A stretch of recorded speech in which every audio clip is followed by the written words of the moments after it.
Hey, what's up, everybody? Welcome back to NRW. I'm your host today, Rob, the movie guy, and I thank you very much for joining me here today because today I'm reviewing the film The Purge, and this is actually the first film in the series I'm going to be reviewing leading up to the final film, The Forever Purge, which will be coming out next month on July 2nd. And the film was written and directed by James DeMonaco, who had initially come up with the idea of this film after him and his wife were nearly killed by a drunk driver out in Brooklyn, and she had made a remark about how she wished they had one free one every year, hence the idea for this film series.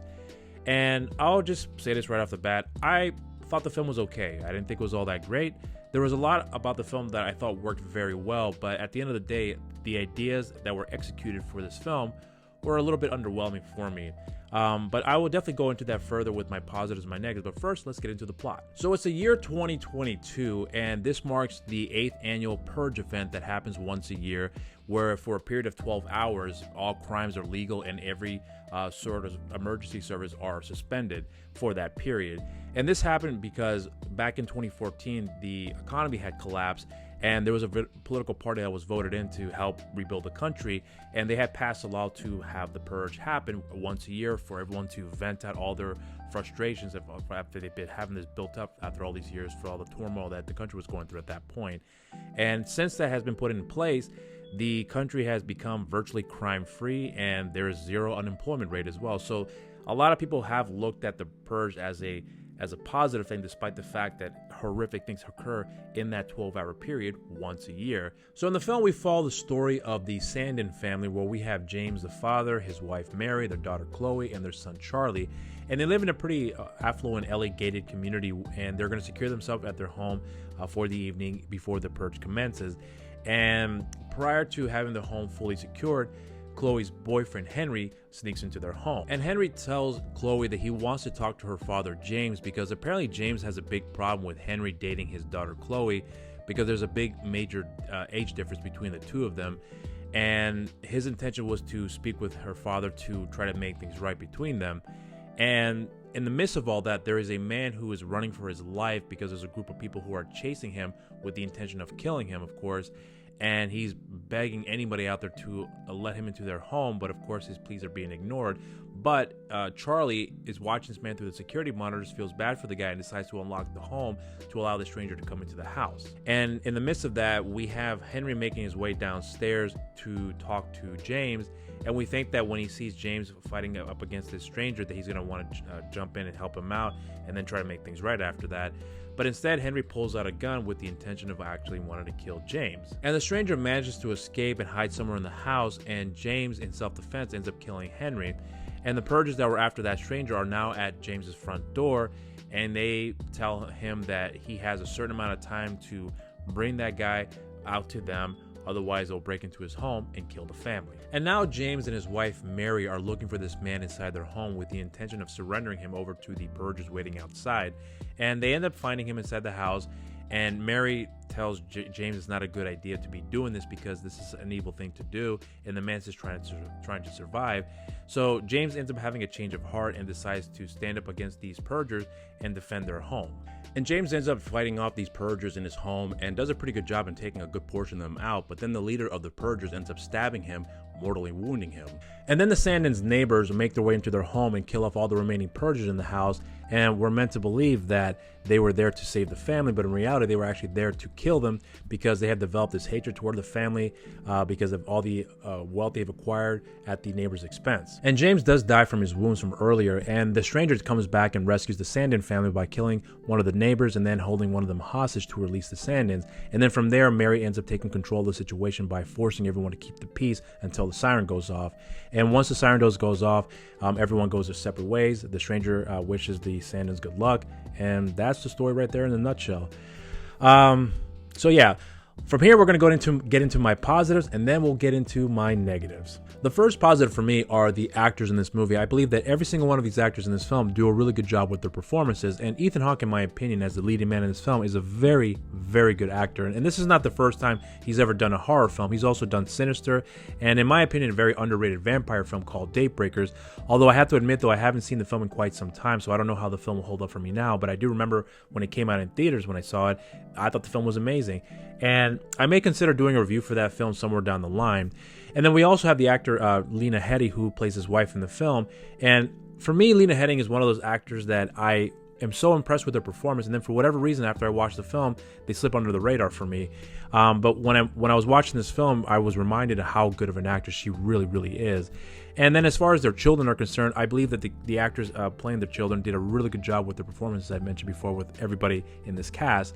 And the villain in this movie, I liked the villain, actually. I thought there was a certain mischievousness about them and a certain darkness about this character that I actually did like a lot about. And unfortunately, we don't have a lot of time with that character, which I will get into with my negatives here. But as far as the actor portraying this character, I meant to say, they do a really good job. And the concept of this story, where you have a period of 12 hours where all crime is legal and no emergency services are available in that period, is very interesting for me, because I'm curious to see how people will react in that situation and how the escalations will build up from there.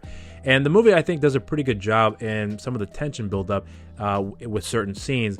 But really, that's kind of where my positive sort of ends there, because although I can certainly appreciate the technical aspects of the movie with the cinematography, the use of lighting, of course, and the use of the mask for the villains in this film, I thought they were good. But again, that's really where my positive ends. So now we'll get into my negatives. My first negative is that the overall execution of this story was just okay for me. I said earlier that I like the concept of this film, and I like some of the tension buildup you get in this movie, and I think the performances in this film are very strong. But again, the overall story in itself was just okay for me. I really didn't connect with any of the characters in this movie, and the only one real interesting character in this film was the leader of that Purge group, who takes off his mask, and he's the only member in that group that takes off their mask. And again, he's the only interesting character in the entire film. One part of the film that I wish was handled way better was the motivation of the neighbors, who have developed this hatred towards the Sandin family because of all the money they have acquired, because they benefited off the neighbors. We don't really know what exactly the Sandin family had done for them to have that sentiment towards them. And I can understand and appreciate the fact that, you have a people that are holding up this pent-up aggression for a year, and then have a 12-hour period where they can just vent out, do whatever they please without having to get in trouble. Like I said, I like that concept, but when you have a motivation for someone that has intent of wanting to kill somebody because they despise that individual, I would like to get more out of that as far as what it was in the first place that caused all this here.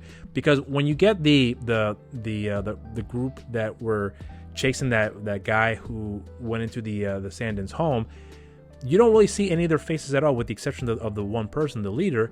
And that concept worked a lot better, because you have a faceless group whose real motivation is just to cause carnage. They just want to cause chaos, and they know they can get away with it, and they don't have to concern themselves about having to face the consequences, and they're all about the fun of that. So that approach I thought was handled pretty well. But again, with the neighbors, you know their motivation, and there is a reason for the motivation, but I would like to see a lot more of that. And I have plenty of other negatives about this movie, but I think I've done enough to really paint you the picture of what it is about the film that I did not like. But the one last negative I will point out is a really major nitpick for me, which is that, well, first of all, I'm a huge horror fan. I love the horror genre. That is my second favorite genre of all time. So for anyone that knows me will know that. But I was expecting a shit ton of blood and guts. Like, I was expecting arms being chopped off, heads being cut off, walls being painted with blood. I mean, I was expecting the whole gamut, just like guts being ripped out. But we don't really get any of that in this movie. And again, like I said before, I like the concept of this film. And I really thought that we're going to see a really grotesque side of society, where people are really going to go out there to wreak havoc and just cause all sorts of, create all sorts of carnage, I meant to say. And we really don't get a lot of that. To me, this was more like a high concept horror, and there's nothing wrong with that. I don't have anything against that at all whatsoever, because there's a lot of films that are high concept horror that are done very well. But with a movie like this, I was hoping that we would get, blood and carnage. That's what I wanted. Didn't really get that at all. But again, maybe I'm just a sick individual, but hey, I love my horror, and I know what I want in my horror. But now this is going to be the perfect segue for me to get into my rating. So despite all the complaints that I have about this movie, I still think this is actually a pretty good film. I just don't think it's as exciting or it's that interesting because the execution of the story in itself was just okay for me personally. But despite all of that, I still say this movie is worth a shot. And those are my thoughts on the film. If you have seen the movie, let me know what you guys think in the comment section down below. And if you haven't done so already, subscribe to our channel and also make sure you share and like our videos and hit that notification bell while you're down there. And follow us on our social media accounts. We have a Facebook and Instagram page at New Release Wednesdays and on Twitter at TheNRW. And make sure you also follow me on my social media accounts. I have an Instagram page, Rob_Medina0585, on Twitter, RobMedina0585, and on Facebook, simply just Rob the Movie Guy. And I also want to take the opportunity to let you know about a new show that I have on the channel called You're So Cool with Rob Medina, where I talk to people in the entertainment industry, where we talk about anything and everything. And I'll be sure to have the iCard for you guys to click on for the 2 episodes I just dropped on the channel. And also be on the lookout for the new review that I'll have for the Purge Anarchy, which will be coming out really soon. And until next time, everybody, I hope you guys enjoy this review. Stay safe out there, and remember, cheers.